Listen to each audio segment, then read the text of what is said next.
wasn't very lively. This is spoken word, it's still not very lively, but it's lively in the storytelling, so here you are. My name is Sastry, I'm going to read you some poems. First one I can do without notes, that's quite impressive, isn't it? No, it's not. It's called... I better do the 1 o'clock Sunday afternoon title. It's called If You Don't Take the Bus, You Don't Know Anything. His cap is khaki with the Union Jack, no designer's take on the old dish rag, just a blunt old flag from the edge of the street. But he's no threat, this short wheezing man with his many pouch bellies and his battles with speech. A young black woman sits on the seat reserved for those of us able to stand. He wants to sit there, he says, "Get up!" and something else I do not catch. She doesn't argue that the seat's for two, nor does she go to the back of the bus. She stands at the front and talks to the driver and laughs derision at the sad old man who taps with a pen the flag on his cap, as if to say, "My country, not yours," or maybe to say he is simple, or maybe to say that his skin too tells a story. The only white man on the bus stops and people come and go. He rings the bell and pushes past the woman and her public laugh, wants 50p back from his fare. "'Cause you were looking at me when you shouldn't have been." He leaves, threatening formal complaint, the sting of laughter in his ears. The only white man on the bus, robbed of his power to make us feel bad in a country which has always belonged to people who never take the bus. For him, no change will ever come.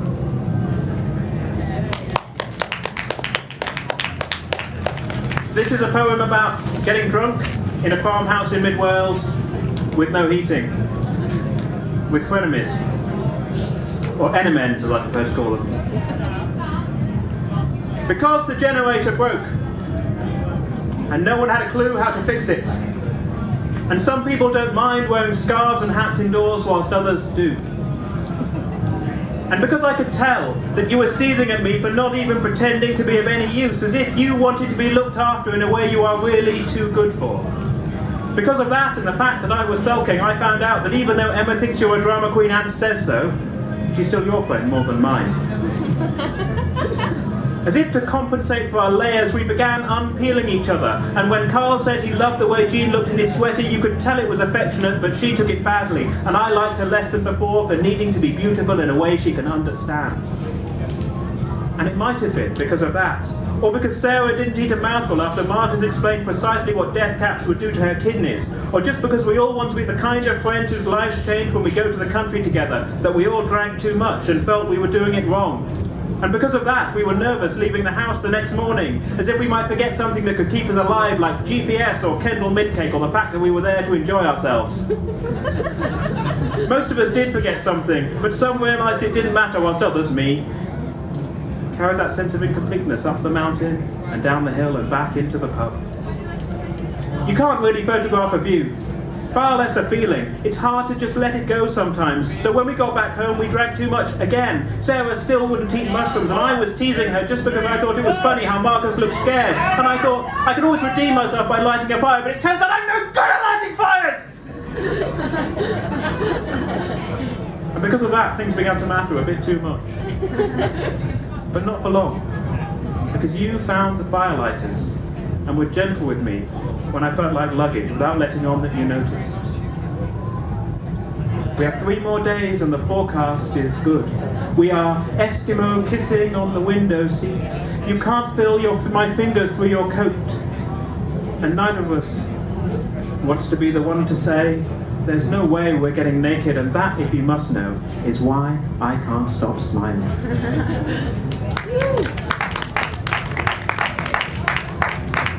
This was inspired by a true story. I read it in the Evening Post, so I know it's a true story. I also read it on Mail Online, so I'm not sure it's a true story, but at least there's no cellulite in it. Actually, the story is just about the fact that dogs apparently are now allowed in Bristol high-rises. Something on which I have no opinion at all. It's called To Be Witnessed. It's really about religious enthusiasm, about which I have none. Ever since the City Council lifted the ban on dogs in the high-rises, it has become rare for corpses to go undiscovered for long. But the man who thought he was God, who may in some part be God, lay on his bathroom floor for months. When God died, believers escaped from him like hope from a lung. A lucky wind carried them west across the motorway where unbruised their prophetic hearts softened. They worshipped what they liked in each other. as if it was divine. This was much better than screaming about graven images in crowded lifts and not being witnessed.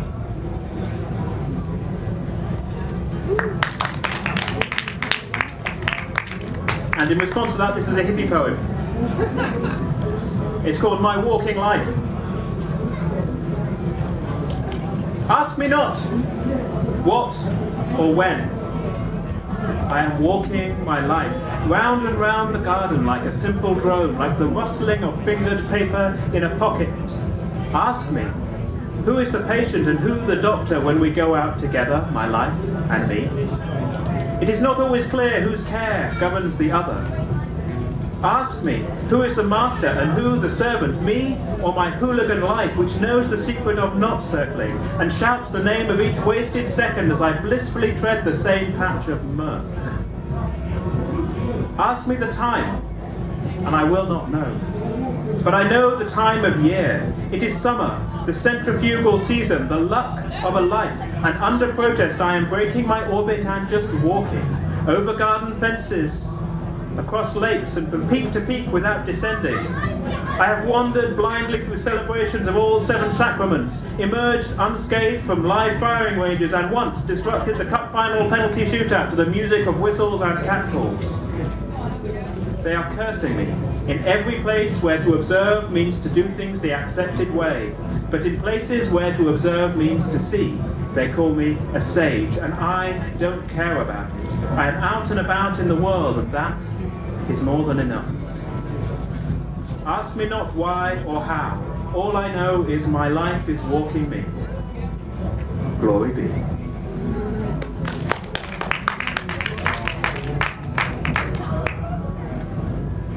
I think this will be my last or penultimate one, I don't know. So this one is a little bit different. This one is actually based on research I did not do.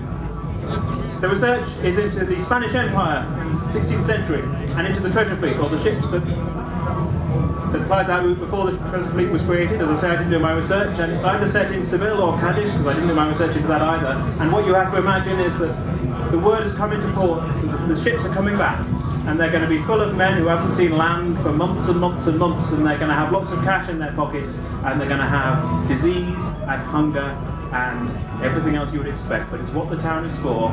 They're waiting for it. Everyone is holding their breath. And on board, perhaps they smelt the oranges first.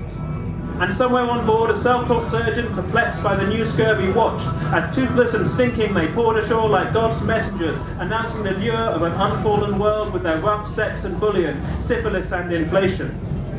It was the pox that was recognized first, called the Spanish disease in Naples, Neapolitan in Venice, Italian in France and French in England. As prices rose, carried on the flood of coin, those inundated ensured that the perfect truth of gold was upheld and wages held down, creating a new kind of famine.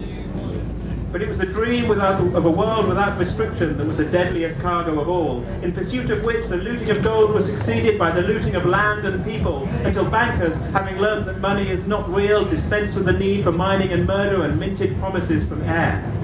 With these, they drew oil from Arabia, cars from Japan, and telephones from China. One generation bonded the next, and 1 billion lives were sustained on the fleeting advantage of a lie. This lie, discredited but still necessary, is now called Anglo-Saxon in France, Latin in Germany, and German in Greece, and still we come with our dreams of abundance. Empires dispatch their bravest lawyers to find new ways to cheat scarcity. Weightless things are built on broken backs. Perhaps this time, our backs will be the ones broken. Perhaps this here and now is our paradise before the fall, this, our world unbounded. For now we have license, but we may not have long. I will light a fire. I have wine and oranges, and you know if I could, I would share my last of everything with you. Look, I love the way they sell oranges with the leaves on now. I first saw orange trees in Spain as a child. There is no green like the green of orange leaves. It is a thing I always remember.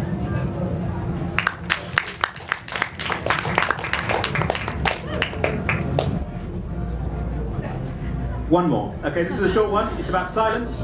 This is great because it means you can show your appreciation by not clapping. Or by clapping, I'm really quite, or by offering to buy me a drink. All these ways of showing your appreciation are acceptable. Any more affection than that from strangers is a little bit dodgy. From people I know, that's fine too. This poem is called Silence. It is a rare accident, the written silence. A silence shared at distance, a distance shared in silence. Those of us who write care need accidents. Of course we do. To care is to place, but to write is to spill, and beautiful spillages are accidents of the eye. For intended silence, though, a sign for time would help. A sign for breath would help. A sign for quiet love persisting. I wrote this silence for you, the best I could. Step in. Be still. I will be back soon. Thank you very much. Next up is the brilliant Sarah Scarthorne. You've been great. Thank you, Brisfest. Good night. Good afternoon.